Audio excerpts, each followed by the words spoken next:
अश्वतोंडात तर पाणी पडतं. नमस्कार मंडळी, मी योगेश परब आपल्या सगळ्यांचं स्वागत करते नवीन एका व्हिडिओमध्ये. आणि कोकणात पावसान धुमशान घातलेला असा. ह्याच धुमशानाबरोबर आपल्या कोकणात चढणीचे मासे आणि कुर्ले चढलेले असत. तर आपलो एक आत्तेभाव असा, त्यांनाच आपल्या चढणीचे कुर्ले आणून दिल्यान ते पण डेंग्यासकट आणून दिल्यान. त्यामुळे ते पकडणे आणि त्याचे जे डेंगे असत त्या काढणे ह्या आमच्यासाठी खूप मोठा दिव्य होता. कारण आमका तशी सवय नाही कुर्ल्यांची. आणि कुर्ले तुमका माहिती असत, जर त्यांनी डेंग्यान आपला बॉट पकडल्यानी तर ता एकदम रक्तबंबाळ केल्याशिवाय सोडूचे नाही. त्यामुळे आई आणि मावशी दोघा पण गोंतेतले वैते कुर्ले वैत्या चिमट्यान पकडून आणि मग त्याचे डेंगे मोडून कसे आम्ही डेंगे मोडलो. आणि आईन कुर्ले साफ करून घेतल्यान. ह्या आधी पण आम्ही तुमका कुर्ले कसे साफ करायचे हे दाखवले असत. तर पण तरी पण म्हटलं चढणीचे आणि 2025 मधले पहिलेच असत, त्यामुळं आपण हे व्हिडिओ करूया. तर अशा प्रकारे होते पेंदे वगैरे डेंगे सगळे काढून घ्यायचे. पण हे चढणीचे कुर्ले असतात ना, ते एकदम खोकळे असतात. त्यांका तेवढीशी चव पण नसता, कारण त्यांनी आत्ताच अंडी लावलेली असतात, पिल्ला लावलेली असतात. त्यामुळं त्यांना तेवढीशी चव नसता. नंतर मग सरायच्या टायमाक जेव्हा गणपती वगैरे होतात ना, त्यानंतर कुर्ल्यांका खरी चव येता, तेव्हा ते एकदम भरलेले असतात. आणि अशा प्रकारे व्हायती बघा कसरत केलं. आणि जे काय कुर्ले होते त्याचे डेंगे पेंदे सगळं मोडून घेतलो. आईन मग आता साफ करून घेतल्यान. आणि पुढची काय कृती असतात ती तुमका आम्ही आता दाखवतो.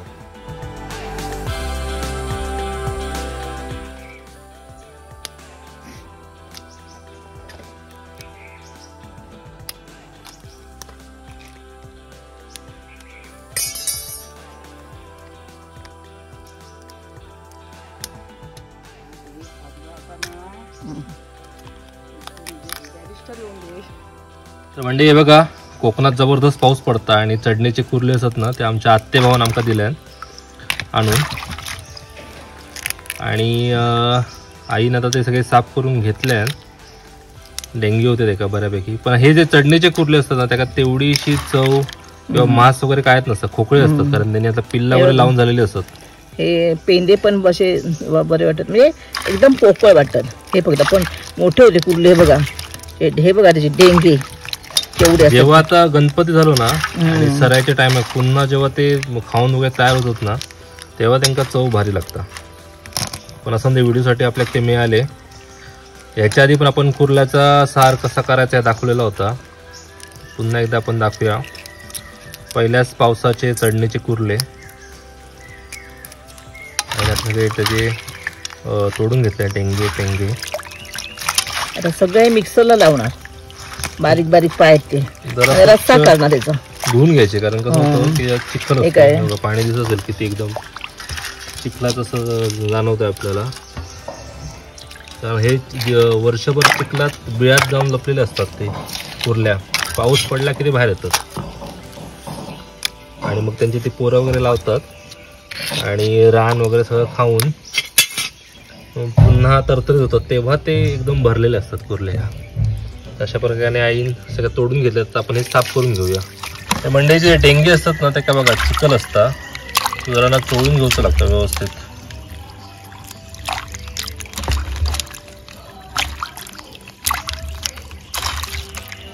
आमटीत घालण्यासाठी ठेवलंय. आणि हे ना स्वच्छ धुवून घेतले ना, हे मिक्सरला लावणार आहे.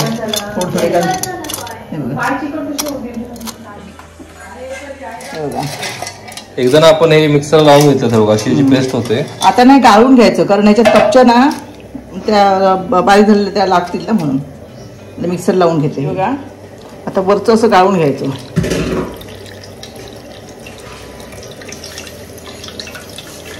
त्यामुळं त्या बारक्या बारक्या डेंग्यातला सगळा जो मांसल भाग असतो ना, तो येतो. हे बघा, पाणी घालायचं नाही, ह्याच्यातच करायचं. म्हणजे हे घ्यायचं, ह्याच्यामुळे ना दाटसरपणा येतो.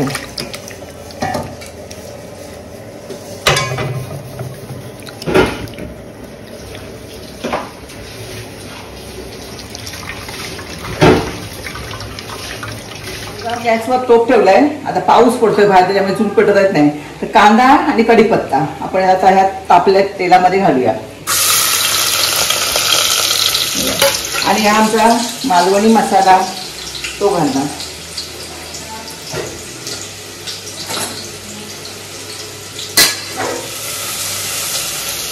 चांगला कांदा जरा आपण परतून घेऊया.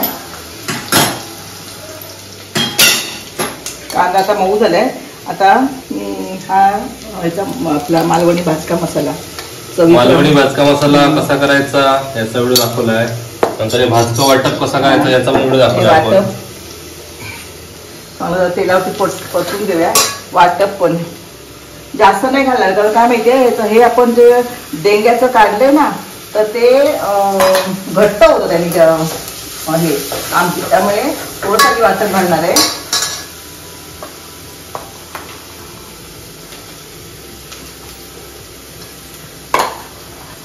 आणि कुर्ल्याचं पण जरा टोप पण नेहमी मोठा घ्यायचा.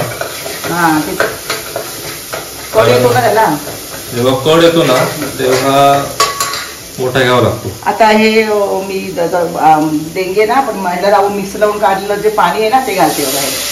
ते घालते जर टोप छोटा घेतला ना तर एकदम फसफसतो. आणि आता याच्यामध्येच मी हे डेंगे घालते बघा. कुर्ल्याचे मोठे होते, मोठे डेंगे ते. आणि याच्यामध्ये कोकमं घालायचे दोन चार. जरा मीठ घालूया, चवीप्रमाणे मीठ घालूया. आणि आता आपण उकळ याला ठेवून देऊया. म्हणजे हे बघा आत्ताच आमटीला कसला कलर आलाय बघा. आणि फोडणीला एकदम ठसका बसला. तर आता छानपैकी उकळ यायला जायचा. उकळ आला की नंतर आपल्या कुर्ल्या शिजतील आणि आपली रेसिपी तयार होईल. आपण आता गॅस मोठा करूया आणि त्याला छान एक उकळ काढून घेऊया. त्याच्यात वाटप घातलं नाही का 2 माणसासाठी पोचवलं. जास्त वाटप घालायचं नाही. तुम्ही जास्त माणसं असेल तर जास्त वाटप घालायचं. आणि ते शिजले आहे, चांगलं कड आलंय. आता मी याच्यामध्येही 4 कोकमं घालते. कोकमं घालायला हिवळच पण असतो म्हणून कोकमं घालायची. हे बघा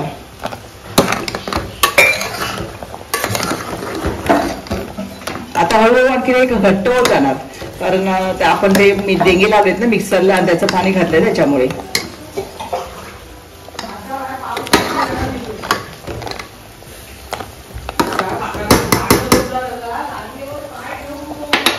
मंडळी आईच्या देखरेखीखाली आईने बनवल्या कुर्ल्याचा सार, कुर्ल्याची आमटी बदल आहे. हा चटणीच्या कुर्ल्याचा सांबार रसो रस्सो असं खूप होय ना.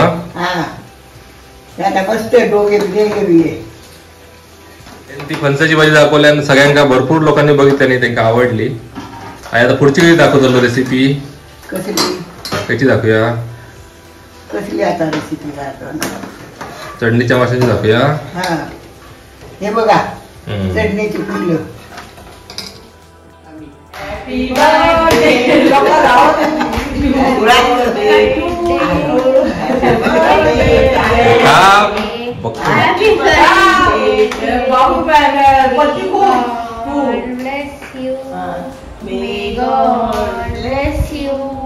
Happy birthday, happy birthday, happy birthday, आई. happy birthday आई. अश्वतोंडात तर पाणी पडतं. आईला बरोबर